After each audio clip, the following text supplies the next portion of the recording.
And I want you to take a look behind me so you can really get a good look at the damage. You can see that power lines are down here near a construction building. The clouds were just massive gray-black clouds. Manuel Thies is talking about this tornado captured by a TV5 viewer that pummeled the rural community of Owendale.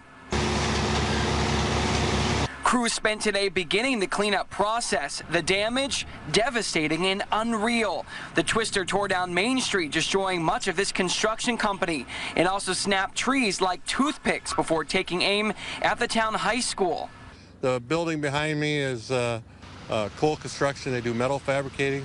I think that building is a total loss. Alan Kretschmer is with the Public Works Department. He's one of many crews working to clean up the damage and down power lines. Officials expect power to be out for 3 to 4 days here. I really don't know where to start. I've never experienced anything like this. For Thies, seeing all this damage happen right before his eyes is an experience he doesn't want to live through again. Wind was so strong that you couldn't see the neighbor's house with the wind and the rain coming down. It's been 2 days since a devastating EF1 tornado ripped through the rural community in Huron County. We'll rebuild.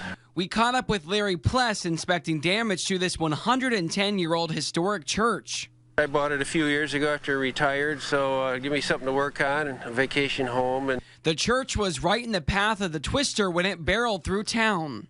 Right here is a piece of the historic windows from this over century-old church. And if you see right here above my shoulder, all that's left in its place is a gaping hole and some sheet metal. At nearby Cool Construction, we spotted this trailer on top of the building, thrown through the air during the height of the storm. The rest of the building, a mangled mess. Power could be out throughout the area for days to come. They're getting their wires back up, and a lot of the debris is getting removed. That's happening all over the rest of the county, too. As for Pless, he's just glad the damage wasn't any worse. He's salvaging what he can. I think I'll be cleaned up in a couple days, and the setback's really minimal, but it was exciting, and be glad to get power on.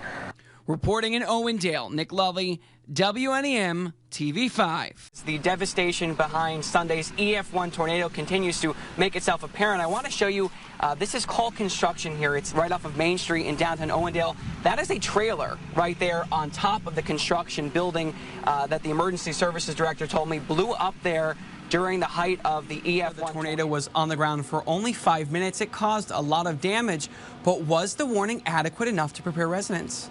A weak tornado and strong severe thunderstorm winds produced the same amount of damage. A severe thunderstorm warning. The only notification in EF1 tornado was on a collision course last Sunday with the village of Owendale. Well, every severe thunderstorm warning that we issue has that potential to push over some shallow-rooted trees, break off limbs, and you start having that happening. It can be a life-threatening event. Rich Pullman is warning coordination meteorologist for the National Weather Service office outside Detroit.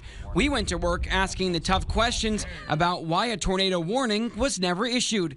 Their office did warn of winds in excess of 70 miles per hour before the storm hit, but never specifically the twister that blew through town, leaving a wake of destruction. Then there is a section of tornadoes that develop very quickly in the low levels of the storm, hard to detect on radar. And as they form, they're forming at the ground as well in the cloud base at the same time. As it turns out, a tornado warning not getting issued in time is more common than you think. The National Weather Service estimates only 70% of tornadoes occur in a warning area. 30% are like the Owendale twister.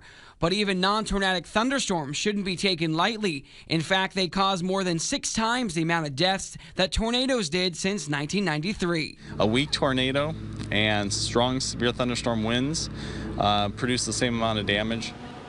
And despite no tornado warning, the Weather Service's prediction of the arrival of those strong winds in